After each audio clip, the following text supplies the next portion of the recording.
The city is trying to, bring more businesses, more development, and everything that is clicking in this city, and eventually would take us to the next level of who we are as a city. Possibilities of getting to 100,000 people in the next few years, whatever it is. With all of that, you can't dismiss the airport. And the only way we're going to get that airport to the next level is by the involvement of the local people flying out of here.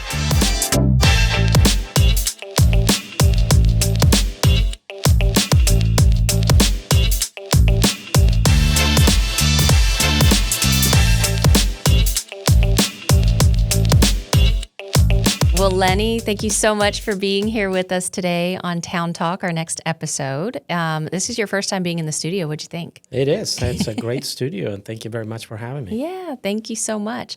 So I always like to kick it off with our guests, ask them something pretty general, pretty broad about what they do, what your purpose is at your organization, which is the Victoria Regional Airport. So can you tell us a little bit about what you do and that operation? Well, in the grand scheme of things, I manage the whole operation of the airport, not only the Part 139 portion, which is all the runways, taxiways, buildings, and everything else, but we also run the field concession, which is the fixed base operator, which is the FBO. So at any given time, the military, private business jets, the airline, we sell them fuel. So part of our revenues come from fuel sales. Nice. And the other thing, on the non-aeronautical side of the airport, we have several buildings that they're all rented. I think there is one that is available, but most of the buildings in the non-aeronautical side, they're rented. We have the backside of the airport where we rent some of the land to some companies just for small storage of particular, whatever their necessity is, mainly oil companies. It's just a management overall, kind of landlord type of deal, and also making sure the airport meets all the requirements under the FAA regulations. Right. So speaking of the airport, again, how many passengers do you typically see in a year? It's funny how everything has evolved from the time I arrived in the county. Yeah, tell us about that. So back in the day when I came here, we have a small airline, the airport. The airport had gone through a transition from a real airline back in the late 1990s to the very early 2000s. And after that, after September 11th, there was a lot of restructuring. A lot of companies, a lot of commercial companies, aviation commercial companies went out of business. And eventually, Victoria lost Continental Express and Victoria, coming to Victoria from Houston. And we had these small little airplanes that flew up to 9 people at the most, back and forth to Houston, and they tried Dallas. But it was just not what people wanted to see. So I believe it hit its lowest in 2017 when after I came, I think we got like 1,800 people flying through this airline. Made some changes. I inherited this particular company, and they had a contract for another year and a half. It tried to, increase the number of passengers with that little airline, but there was a lot of problems with it. So it got a little better the year after, and that gave us the opportunity to go out and find another one. At the time, we found Boutique Air. Boutique Air was a pretty decent company. I remember that. Had a twin-engine King Air 350, 9 passengers. They served Houston and Dallas. Unbelievably, Dallas didn't do very well. Houston did pretty good. A lot of people think that Dallas is the market, but we couldn't get anywhere with that market. But this company brought us slowly but surely into the 4,000 or 5,000s, and eventually I was able to meet with a few airlines, and we were lucky to attract SkyWest Airlines, which is United Express, which flies under the flag of United. So they came and they started working. They got those 4,000, 5,000, 6,000 planes brought up to 7,000, 8,000. Eventually broke over the 10,000 to 11,000, and this past year over 14,000 employments. So this number kind of puts us back to what the airport used to see back in the very late 1990s, early 2000s, where the airport employed probably about 16 to 18,000 people, which is a great number. And with 14,000 coming now, I think that my next goal to provide this community is probably about 20,000 employments, which it's a great number for a community this size. Yeah. Right. And there is the catchment area for Victoria Regional Airport is pretty broad. We have like about 5 counties surrounding us, Right. all the way down to midway to Corpus and all the way down to El Campo. Possibilities of Wharton. People coming over here, and the more reliability you get on the airline, the more we're going to see those people coming in here. Right. Sometimes we see people coming all the way from Corpus Christi, given the fact that, ticket prices sometimes are a lot cheaper than flying from here than it is. And it's Corpus free Christi. parking here in Victoria. Yeah, it's free parking. Yeah, absolutely. And on any given day, I tell you, when you're looking at ticket prices or fares, I think we can beat Corpus Christi at any time. Yeah, so we get a lot. That's great. You Last time I used the airport, it was great experience. My husband and I, we had our 2 kiddos. I think I even ran into you, Lenny, Yep. and it was great. So great experience. I highly encourage everyone to go if you haven't. It's right here, right in Victoria. Why not? Right.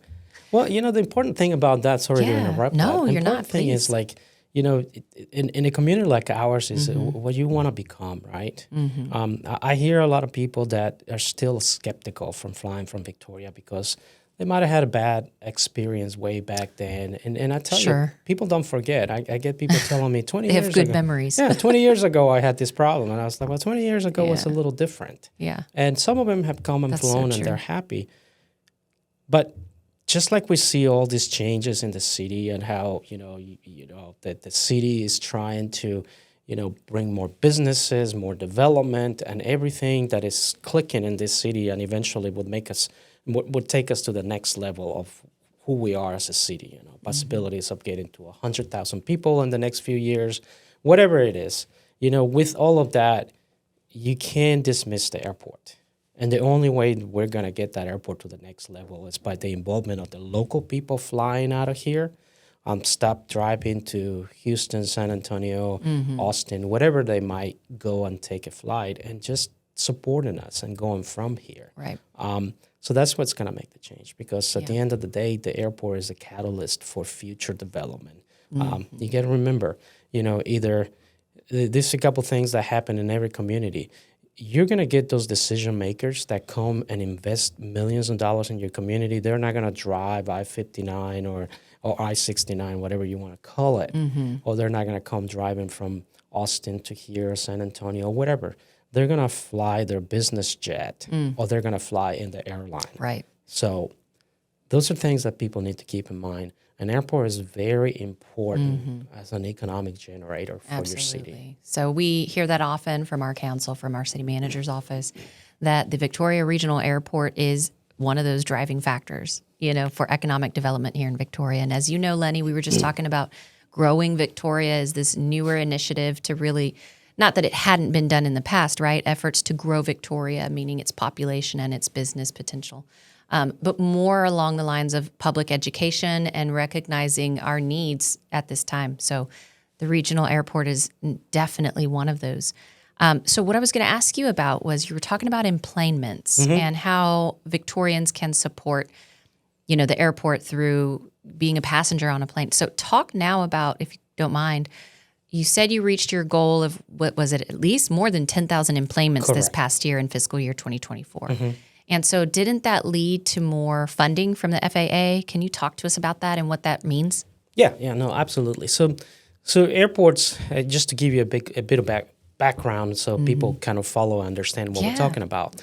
So airports, as a way of funding from the FAA, which is the AIP, the Airport Improvement Program, they get this subsidy every year. And it's a given subsidy of $150,000 if you are a general aviation regional airport. Yep. If you're a commercial airport with over 10,000 employments, that used to be $1 million, and recently, with the new FAA bill that passed last year, that was increased to $1.3 million. So it went from the million to $1.3 million.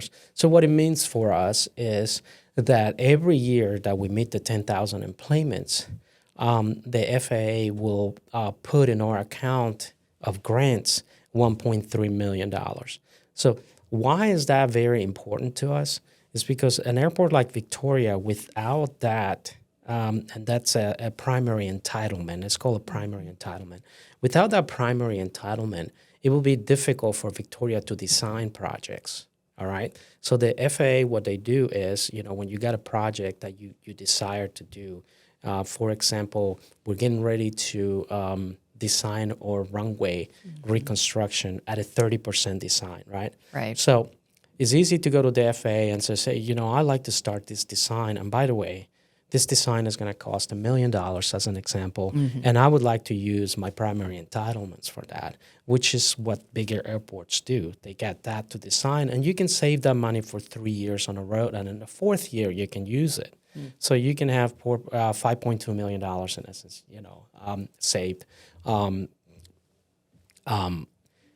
In this case, you can use your primary entitlements to design, and then the FAA will decide how you get the construction dollars. And for the most part, the AIP program, the Airport Improvement Program, has what we call discretionary money and state apportionment money. So as an example, we have a grant going on right now, $10.6 million to reconstruct Taxiway Charlie. And that was a great grant, $10.6 million in discretionary funds. Unheard of on an airport like ours. This kind of grants that this kind of money goes to the bigger airports. Really? But we got $10.6 million of discretionary funds, which is really good. So we were in the middle of that project. We tore down Taxiway Charlie, which did not meet geometry at the airport, FAA geometry. So right now we're redoing that. We got a contractor that it's fast and furious reconstructing that. So, we'll see that that project towards the end of the year, being completed. And eventually, once that project is done, we're designing 30% for the runway, and eventually we'll reconstruct the runway. So that's the importance of having those 10,000. Absolutely. It gives us that buying power to do design for our projects. And just like roads need, maintenance and sometimes reconstructs, so do terminals, so do airports. And so speaking of, you were talking about funding and improvements. Well, what about the terminal building redesign? I had heard that you guys were looking at considering that. Can you talk to us a little bit more about that too? Yeah, the bipartisan infrastructure law a few years ago, when it passed, it allowed for airports to apply for grants for terminal construction or terminal reconstruction, upgrades, whatever you want to call it. Sure. So we have applied for that particular grant the last couple of years, and this year would be the last year that you can apply. And we would like to build a new terminal. And the reason is our terminal is 32 years old. And, when you look at construction and housing and all that, or any other building, 32, you would think that, it's decently new in essence, right? But the reality is that the terminal was built prior September 11th. It did not meet the requirements of security that was created after September 11th. That's a good point. I hadn't thought about that. Yeah. So as you might remember, a couple years ago when you went to the airport, you got this little cubbyhole where you have the CT or the X-ray machine with all the bags went through and people went through. That was very small. So a couple years ago, the TSA came to me and says, hey, this doesn't meet the requirements. We need to bring an X-ray machine, and the bigger machine doesn't fit in there. And I was like, So as a result, we had to make a lot of changes. Sure. We had to close the wall. We put glass there. And when we put the machines and all of that, all of a sudden, TSA took half of our terminal. So about half of a terminal is all security, right? Wow. So another thing that we have with that is that terminal was built around back in the day when we have turboprops, and turboprops carry a max of about 34 passengers. So anytime you go through security and go to the secure side of the terminal, you have a problem anytime you have over 30 people. It's overcrowded. You get just elbow to elbow in there, and there's no room to put more seating. It just can't accommodate.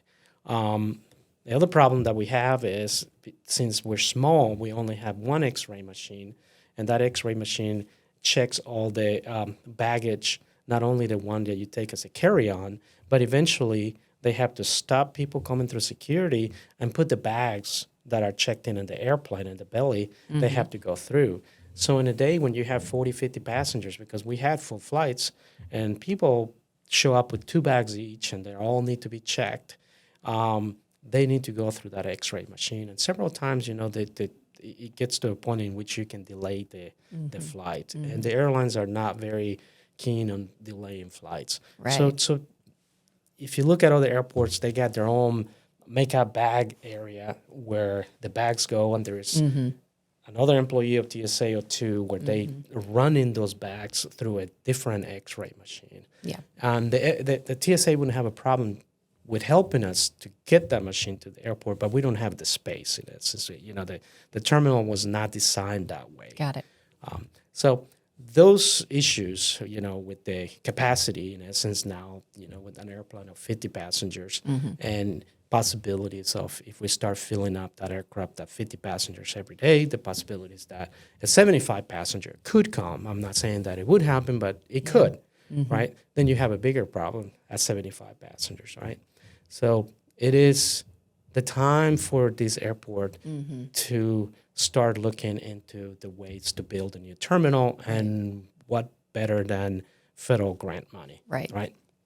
Unfortunately, this grant money is not designed to cover the 100% of your construction. Sure. What these particular grants want to look in is the commitment of the local community as a way of city, county, whatever, how you get some money to match that. This is not a regular 90-10 grant as the AIP program. This is more of, we got a terminal that, for example, costs $25 million. We got 10. Can you contribute 15 FAA? And you make your case, you put your application and all that, Sure, and see what happens. So that's where we are right now. Awesome. So, and the city and the county have talked in the past, and they, have put plans together to see what we can do to get there. Unfortunately, we haven't gotten there yet. And I can tell you that from my side of the house, I'm very thankful to the full county commissioners court, and also to city council, Jesus, and everybody else in the city. They all been very supportive, and they all been at least looking at possibilities of how we can make this happen. Right. So the one thing that I would tell both sides and also the public is what do we really want to become? Do we want to have an airport with a terminal that doesn't meet the demand, or do we want to build something that brings everybody, makes everybody proud in the community to go to your little airport? Because I tell you, not for nothing, but the newness of having a new terminal, and the fact that you don't have to walk through the tarmac to get to the airplane, and you just go through the jet bridge and get in your airplane and fly away. It's gonna make people feel like more comfortable flying out of Victoria. Right. So that would be a great thing. Unfortunately, I'm the guy who writes the grant. I'm the guy who puts in there what the community is willing to do. I don't have the money to go and say, hey, here's $10 million or $50 million. But that is one of the best things that can happen to this community, because it also, you got to think about it, is that when these investors that I talked a little while ago that fly either in the company private jet or personal jet, or fly through the airline, the first impression that they have of Victoria, it's not Business 59. It's not anything other than the airport. They either get off that airplane and walk through our FBO, or walk through our terminal building. So go ahead. Yeah, no, I was going to say, not only the fact that their experience when they leave the airport or when they arrive is also the fact that there is one. Correct. I think that's the biggest distinction here that we're talking about. There's a lot of business development that's looking to come to Victoria, but they're wanting to know, is there is there access to an airport for one? Exactly. Is there a quick way to get in and out to multiple sites? Say, for example, this is a parent facility, but then they've got sibling, facilities elsewhere, for example. And so can you talk about, do you have any examples of that? Well, here's a couple of things that I can bring to you. But you asked me, what do you do as part of your job? I make part of my job for most days to walk out there to the terminal and talk to people. That's how people see me and says, hey, I'm fine, whatever. But I walked out there and talked to people if they need any help. What can we do for them? What would make their experience better? And in those conversations, I have talked to a lot of people who have moved to Victoria. They're from somewhere else. In this case, I talked to a person from Massachusetts, a person that moved from, I believe, North Carolina. And the reason they moved to Victoria, according to them, was, they were looking to move somewhere in Texas. They knew they wanted to come to Texas. They did not want a big city. Okay, they did not want to go to Austin. They did not want to go to San Antonio, too much traffic, whatever. So they were looking for a small community where they can feel comfortable. They can move from one side of town to the other one in 15, 20 minutes and, just have a good life. Right. But the number one requirement that they had was that this community must have commercial service. Why is that? Because of their jobs. There you go. Okay. So, a lot of companies decided that they can save a lot of money by not having people in an actual office. And, these people travel for work so they can live anywhere they want. Right. So Victoria just came easy. They didn't want to be in West Texas. No. Right. Clearly, this is, we don't want to be in West Texas, right? And, we don't want to have an experience at an airport like DFW where, even though we're within the driving distance of the airport, maybe 30 minutes or so, we still have to leave hours ahead to get there. Right. Right? Because, just the fact that from the minute you get to the toll to get into the airport to the time you park and all that could be 45 minutes to an hour, right? Yep. And then you still have to Done walk. it.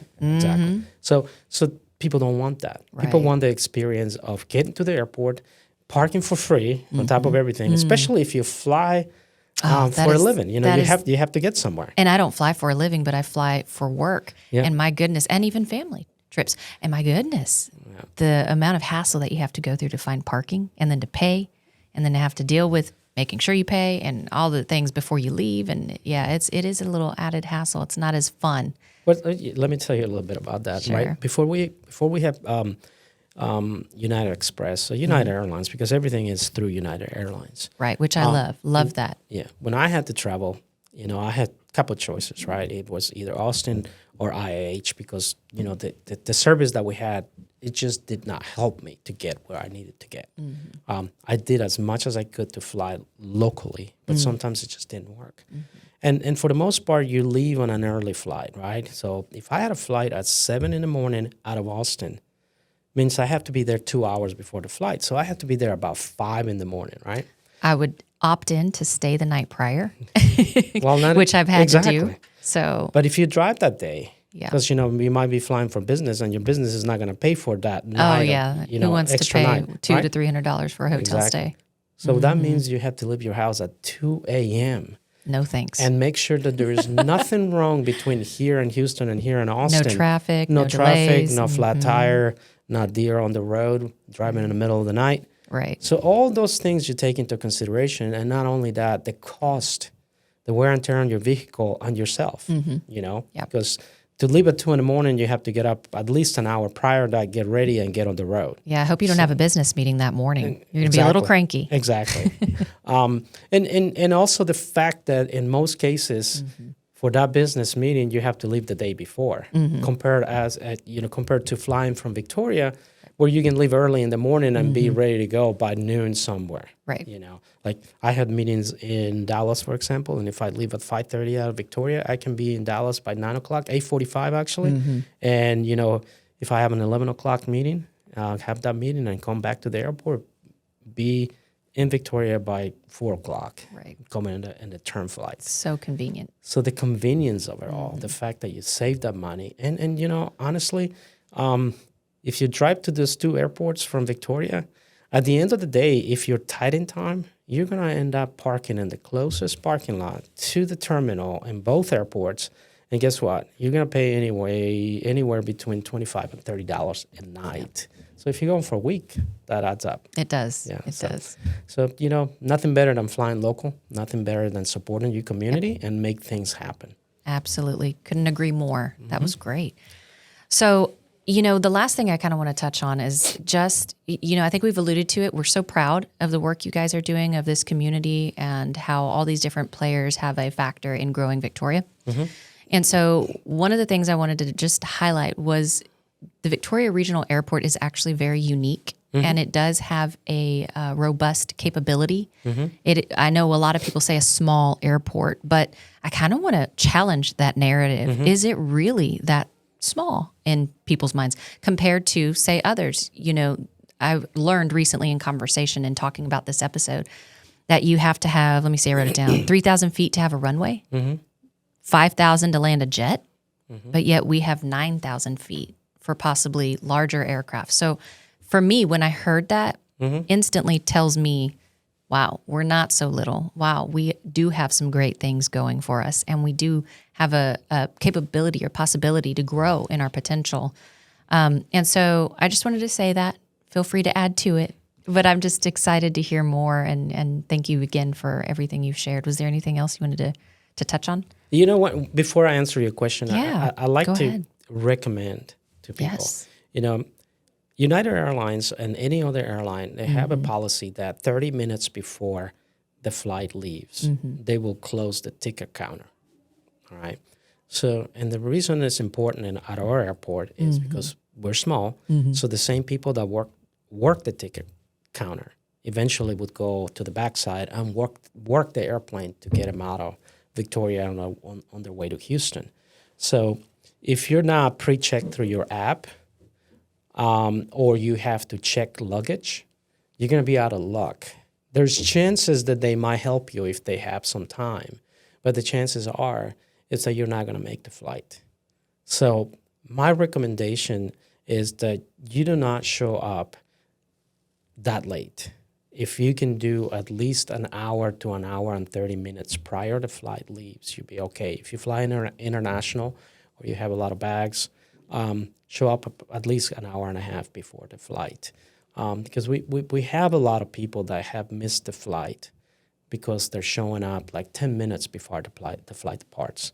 And it's not good for the airline to delay the flight. So they're going to close the door as soon as that time gets in there, and sometimes a little before, because remember, boarding, the ticket counter closes 30 minutes before. Right. And if you don't, if you have you have pre-checked in your app and you don't have bags to check, you probably make it, no Sure. problem. Because Maybe. you just go through security. But if they're running those bags, Yeah. and you got at that You got to point, accommodate for that time. there's a chance that you're gonna miss the flight. And it makes me feel really bad to see people, Sure. but the airplane is still right there. Yeah, but the timing it's just There's that the policy. misconception that Yeah, it is the airplane small. is there. Can they open the door? Once out of They'll let me in. it's done. And we're a small airport. Yeah. For a long time, we try the airline tries to help them. And that's good to mention right now. That the airline employees are not the airport employees. The equipment, everything, it's not part of the airport. That's owned by the airline. Got it. Okay, so a lot of They time, live here, right? And They work live here. Yeah, they're local people. How many people is that? Do you I know? think they have like 12 employees because they rotate them. And, Got it. Got it. But Very cool. they're not employees of the airport. I heard a lot of times people complaining to I see. county commissioner's court or something that Sure. the airport employees, they're not our employees. Got it. They work directly for United Express, in this case SkyWest, doing business as United Express. But going back to your question, you're right. In order to be somebody in the airport business, you have to have a decent runway, right? And you can land some of the new jets, in less than 5,000 feet, but 5,000 feet is ideal. Actually, if you were to ask me what's the ideal number of a jet capable runway, I would say 6,500 feet, because then you're good to go if you have rain. Everything changes in an aircraft of how you land or take off depending on the contamination on the runway. And when we talk about contamination, our language means rain, snow, ice, whatever. Yep. Even with a wet runway, the braking action on an airplane changes. So the distance that you need to land on a wet runway increases. When you do your flight plan, it increases in length. So 6,500 would be something ideal to have. Right. But we have 9,100 feet, which is go. great. And for people who think that our airport is small, it might be small from the point of view of airline service. Sure. But from the point of view of private jets or what we call GA or general aviation and military operations, we're pretty big, right? On a daily basis, we have private jets coming in and out of the airport and tons of military to a point that 60% of our operations are about all military. And when I talk to military, we're talking about the Air Force, the Navy, we have Coast Guard, Army, and all the government alphabet soup, like a CIA, you name it. They all come through here because the airport has the DLA contract, which is most commonly known as the military contract. Right. So anybody who flies for the military or government entity kind of stop through our airport, get fuel, and eventually we get paid through the DLA. Awesome. So that's a big plus for our airport. So as far as those kind of operations, we're really busy, and it's important on the length right now. For example, on the T-38s from Randolph or from NASA coming from Houston, that's a perfect long runway from them because those airports require a lot of runway. Last time I checked, they had a minimum of 8,000 feet to operate out of an airport. We have 9,000, so we make them happy all the time. Right. And also, as you grow as an airport, the possibilities of MROs, which is maintenance repair operations or operators, which is companies that fix aircraft in essence or do modifications, whatever you want to do to an aircraft. That they look at our airport as a possibility to be based and have an MRO here because of the length of the runway. So you could see a company that does work on 737s. Based in Victoria. So those are the possibilities that could bring as the town grows, as we get more of everything, like, your restaurants, your rental cars, all those ancillary businesses that are needed in order to attract those bigger companies. Right. And, the airline service is already there. It might be small, but more passengers bring you growth and also possibilities of new markets. Absolutely. So, that's why, our 9,000-foot runway is very important. At the time, it might not be as strong to, on a daily basis, take the bigger aircraft. Every once in a while will be okay to operate bigger aircraft. But as we reconstruct the runway, we are planning on increasing the weight-bearing capacity of our airfield. So, there's a lot of good things to happen. There's a lot of projects, a lot of grants coming down the pike.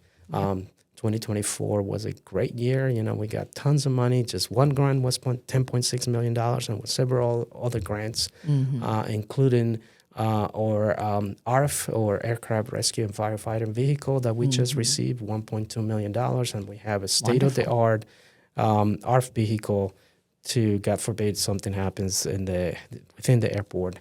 It will help us rescue and put a fire out in an aircraft. So we're very proud of our airport. We have, although it's small like people think, we have a lot of capabilities at the airport. Right. Yeah. Well, I'm excited anytime you allude to new businesses coming into town because of the fact that we have a regional airport. So there's land development, obviously, that we're looking at with growing Victoria too. So how does the airport play a role in that? Well, the airport has quite a bit of land available, not only on the non-aeronautical side, which is outside of the fence of the airport where the operations are, aircraft operations, and also land within the airport operations area, which is the aeronautical side. And let me tell you a little bit about the aeronautical side because it's very important. I'll give you a little bit of my experience. I'm the kind of guy that was not set up there to go to the bigger airport and be the general manager of IAH or something like that. My career has always been about, working for a community where I can make a difference and get something that improves that airport as a way of a new airline, United Express, more revenues. If the airport is losing money, how we're going to bring them to either making money or at least breaking even, right? So give you an example of what that land can do for us. At any given time in our land, we could have a big business come in and be based, like an MRO, a maintenance repair operator in this case.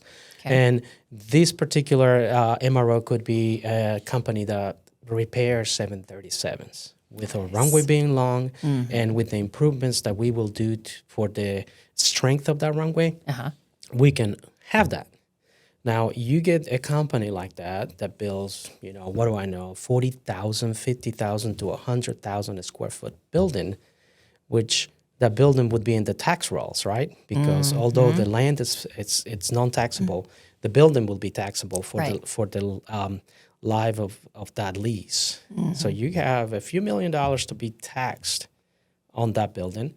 And also, you have the equipment, parts, and repairs that happen there that will be also sales tax and everything that is involved Local with that. sales tax revenue.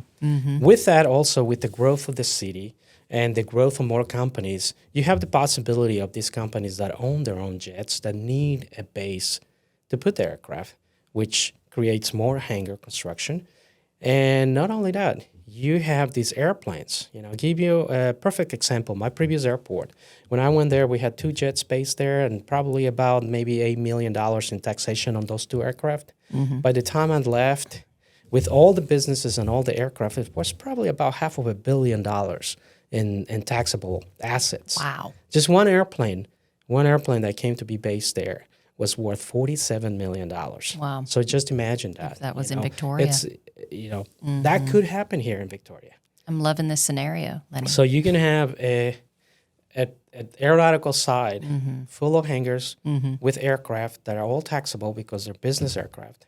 And all this inventory and also the sales that those companies might have as part of their business. And that's only on the aeronautical side. Then we have the non-aeronautical side where we have plenty of land to attract new companies to be based. And also the same thing, they can build a big building that would be taxable, and also whatever business inventory or anything that they have becomes part of the tax rolls. And that's why airports are so important, and that's why the significant airports around the country, the community, specifically the lawmakers, love them so much because they just generate so much money, not only as a way of direct impact, but also crazy indirect impact with all the businesses that are, out there ancillary to the airport. So there is great possibilities. What we need in the city to get there is that growth. We need more businesses to be based in Victoria. We need more people in Victoria because as you grow the number of people, you guys know more than me, numbers in a community are very important for those businesses to start bringing and building their restaurants, their, rental cars, and all these good things that are going to happen in our city. Absolutely. So, once we get to that magic number, it'll be just great, and the airport will follow. We just need that terminal, by the way. Absolutely. Well, I'll be looking out for that following Commissioner's Court and, all the other updates you guys have on that one. Lenny, I wrapped it up earlier with some other information, but I want to summarize real quick. What is the one thing you ask residents to do to help support the airport? The one thing that I would ask residents is to be positive about our airport and to use it, to fly, to give it a try, to stop driving. I know that's a few things, but stop driving to other communities. Use the airport. Use our airline. Very important. Absolutely. Well, you have one customer in me and my family, so multiple. All right. So we'll continue to be there. But Lenny, thanks for all that you do, all of your staff at the airport and United Airlines. And we look forward to just continuing to see what you guys do in 2025. Hey guys, thanks for checking out today's episode. Don't forget to stay connected on future episodes and when they come out. You want to be notified, so make sure you hit that notification button, whether you're subscribing to YouTube or on Spotify. Make sure you also like and follow us on both of those platforms as well. We look forward to checking out the next episodes in 2025.